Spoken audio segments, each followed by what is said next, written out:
Good morning, great morning, wonderful morning, spectacular morning, outstanding morning, magnificent morning. Yes,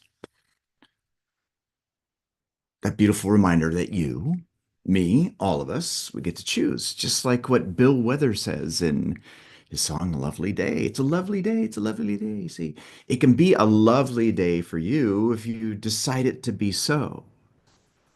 And when you do decide it to be so, guess what changes?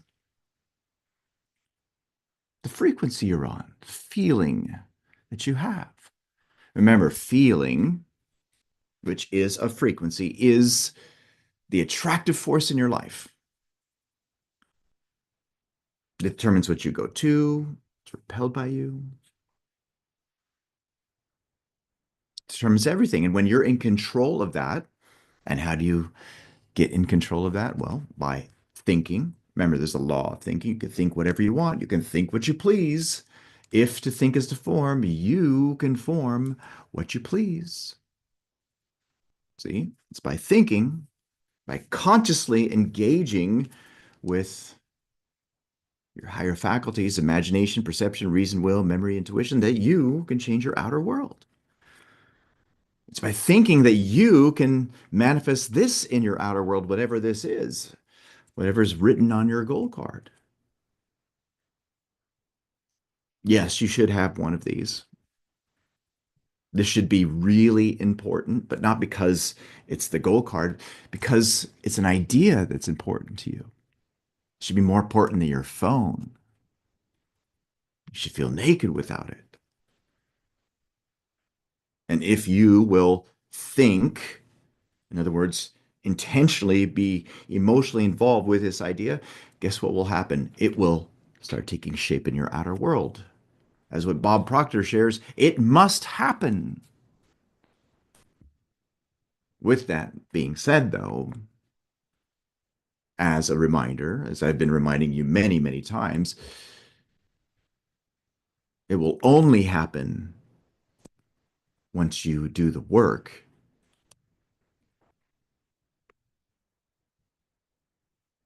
and decide to be emotionally involved with the idea.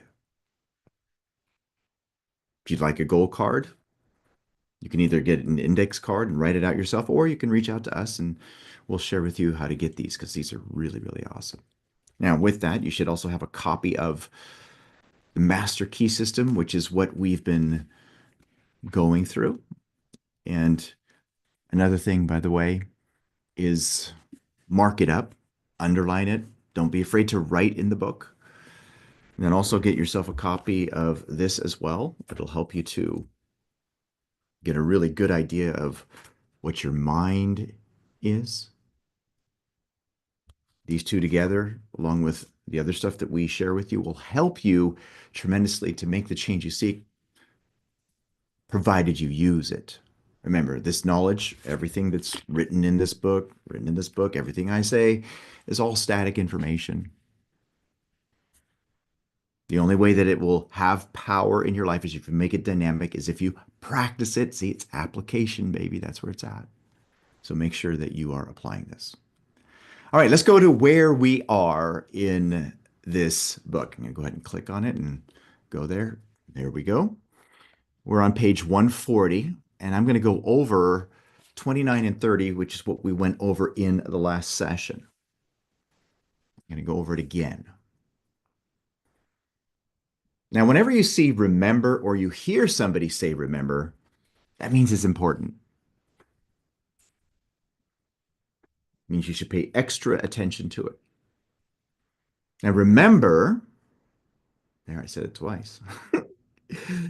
That thought is the fire that creates the steam that turns the wheel of fortune upon which your experiences depend.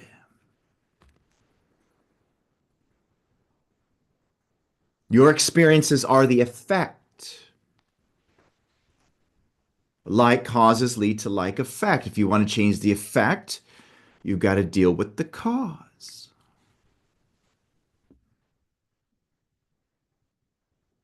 If you want to rid yourself from pain, poverty, grief, whatever it is, lack, limitation. You have to rid yourself from allowing that to be the focus of your life. Remember what Robert Collier shares.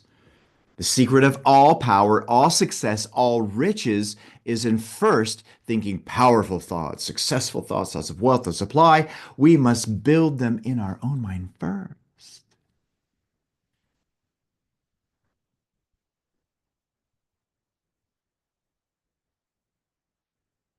You've got to imagine it first, and then give your life to whatever that image is. You've got to be loyal to that unseen reality. See, that's the cause of which will change the effect automatically.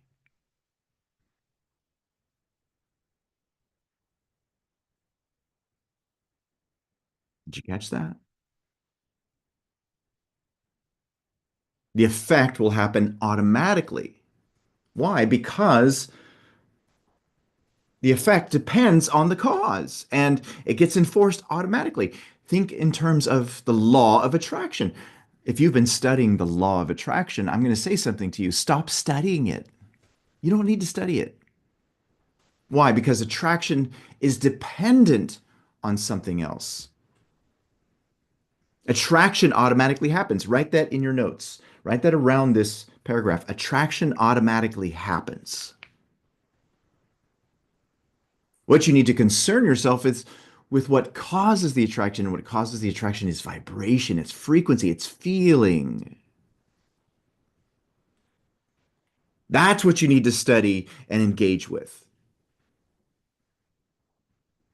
When you learn how to control how you feel, oh my God, everything changes. And it changes in accordance, I should say, to whatever that change inside of you is. So you just got to deal with the cause.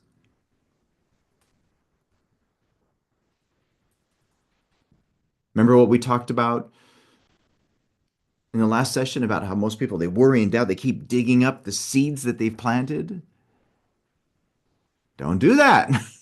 Shut that shit down.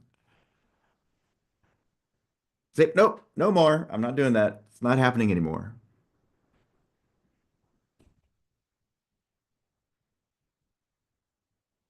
Ask yourself a few questions and then reverently await the response. Do you not know? Do you not now? And then feel the self within you? Do you assert the self or do you follow the majority? Now, do you not know and then feel the self within you? Do you assert this self, what's calling out to you, or do you follow the masses? Now, my reminder for you is that the masses, the majority, has been historically wrong when it comes to figuring out things. It takes a leader who doesn't travel the path that's been trodden on time and time again that delivers the outcome.